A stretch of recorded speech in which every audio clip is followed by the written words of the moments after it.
trade deadline coming at 4 p.m. Eastern today. There's plenty of news at PFT, plenty of stuff that's already happened. Jalen Phillips yesterday to the Philadelphia Eagles. That trade was announced and will be official when he passes a physical.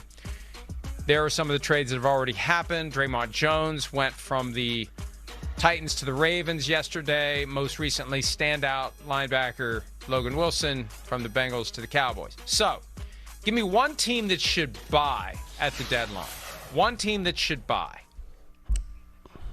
I think the Colts should buy at the deadline. I think if they can get another corner in there, somebody else to help in his secondary, Lou Anarumo and his defense, they've drawn up things and done a good job. But again, going back to Sunday, I think the Colts' formula is they have to play from ahead. And I think they just want to get some insurance that if they can't play from ahead, get some corner help and help that secondary out. Well, and Logan Wilson, wouldn't the Colts have made more sense? Wouldn't Logan Wilson have strongly preferred to go to the 7-2 Colts and be reunited with Lou Anarumo? That's what was odd to me. And they've been working out a bunch, I've noticed, because they send out the reports every day with all the transactions. They do the tryouts at the bottom. But they've had like Shaq Barrett in there. They had somebody else who, has a history, and I can't remember the name now, of playing well, was like a former first-round pick, but they're looking for pass rushers.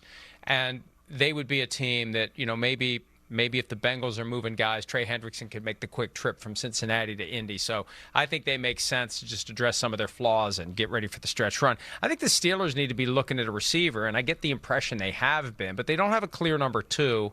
And there are some guys out there. There are some guys, maybe you should text your guy Jacoby Myers during a game and see if he responds. And although by the next time the Raiders play, it'll be too late. But he's made it clear he wants out. It's so funny.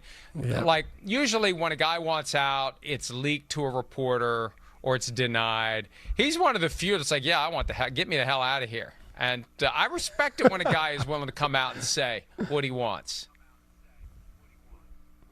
He definitely has. And Jacoby, I remember he's a young guy in New England, and it's fun to see how he's developed. He was like this shy guy that would never talk. And I remember watching the beginning of the year, he's like, yeah, I want a new contract. They don't want to give me the new contract. So, it would make more sense to not be here. Like, I would be gone, but I'm a professional. So if I'm here, I'm going to play, and I'm going to play at the level I'm supposed to. So, I love watching that. But I do think he's a guy that will be on the move for the Raiders as well.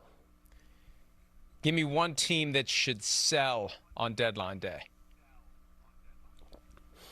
The Bengals. Sell everything. Sell whatever somebody likes, you just sell it. Trey Hendrickson, you sold Logan Wilson. If somebody likes, Turner, the corner, who's played really well this year despite the defense being bad, sell there. If there's somebody on offense, they just need to sell. This team needs to be redone. The team just doesn't make sense. You have a 40-year-old quarterback who's doing exactly what your star quarterback did, which is weird, but it also shows your team is built a certain way that doesn't equal win. So they should sell as much as they can. I wrote about this yesterday. I don't know if I mentioned on the show. I think I did, but this is a late arrival to the sell party, and that's the Commanders. 3-6. Jaden Daniels is done for the year. They got older players, guys in the last year of their contracts, guys on one-year contracts, Von Miller, Deebo Samuel, Bobby Wagner. I think all of them would love to go to a place where they have hope for the balance of the year. And if you're the Commanders, what difference does it make? Yeah, we need to have a good team when we play in Madrid. We're going to play on Christmas. Think about the future. And it's weird because there's this taboo about tanking, but when you're selling players at the trade deadline and you know that you're done, you're basically tanking. You're taking future assets for current players that could help you win games down the stretch. Their absence will make it harder for you to win. But I can only imagine that, Devin, you didn't have to deal with this very often in New England, but if you're on a team that it's a lost cause season and you have an opportunity to go play on a team that's got a chance to get to the playoffs, I think you jump at the possibility. Especially the guys you name. There's no love, or I don't want to say love, but there's no long-time relationship for any of those guys that are there. You look at Bobby Wagner, and again, Seattle's defense is playing out of their mind, but how cool will it be to see Bobby Wagner back in Seattle as they have this team building? But again, Debo Samuel, like all these guys, Von Miller, they would be better off being somewhere else. And I think for the assets for Washington, because like I said before, great run last year, but they still have things that I'm sure they're like, we can be better here. Getting those assets, getting those picks, I think would allow them to do it. So it would make a lot of sense for Washington moving forward to continue to build that team around Jaden Daniels. All right, one team to wrap this up that should neither buy nor sell, but stand pat. The Kansas City Chiefs. I think the Chiefs, I think all the time we're always like, man, they have Patrick Mahomes. They got to just get this or do that or do.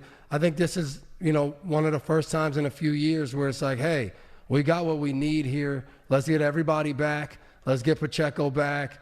Let's get Simmons back in there playing. And now let's go on our run. I think they're the team that they have all the pieces they need to still compete and go on a run. So I look for the Chiefs to do that and see where they kind of land at the end of the year. See, I still feel like they could maybe get some help somewhere, and they're in a real fight now to even get to the playoffs. I mean, winning the division is going to be hard. It would be, and it's impossible, I think, for the human brain that's been following the NFL for the past 8 years to even comprehend the possibility of the Chiefs not making the playoffs. But we have to at least entertain the possibility that there isn't going to be a seat at the table for them when it's time to give out the 3 wild cards, and if they don't win the division with Denver and the Chargers in front of them. I'm going to say the Vikings, just because they fall right into that. We don't know which way this is going to break. And there's other teams we could put there. We could put the Bears there too.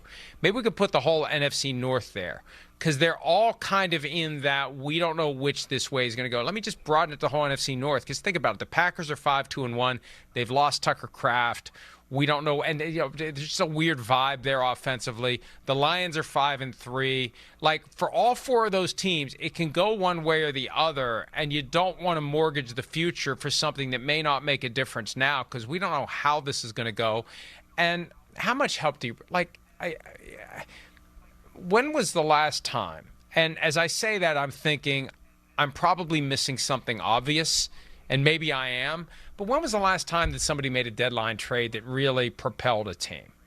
And watch, it was last year. It was the Eagles. It's probably somebody I can't remember. But it's not. It's almost like you bring in a big name free agent. Like, it doesn't usually happen. Last year it did happen for the Eagles with Saquon Barkley. But can you think of a trade of a deadline deal that made some massive difference for a team?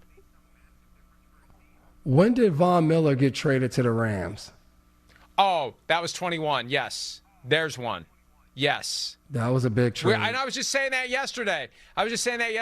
We did talk about Von Miller. And we talked about the Bills, that the Bills should maybe be looking at available talent. Because I said in 21, if the Bills had traded for Von Miller, and if they had signed Odell Beckham Jr. when he was released, he could have made the difference there that propelled them to the Super Bowl. So, see, I knew as I was saying it, I'm missing one. It's not like Von Miller, made some gigantic, but he made a difference. And it's not an offensive skill position player that comes in and racks up a lot of stats, but he made a difference, and he helped them win that Super Bowl. Hi, it's Mike Florio. Thanks for watching PFT on YouTube. Hit subscribe for the latest news and analysis from Pro Football Talk.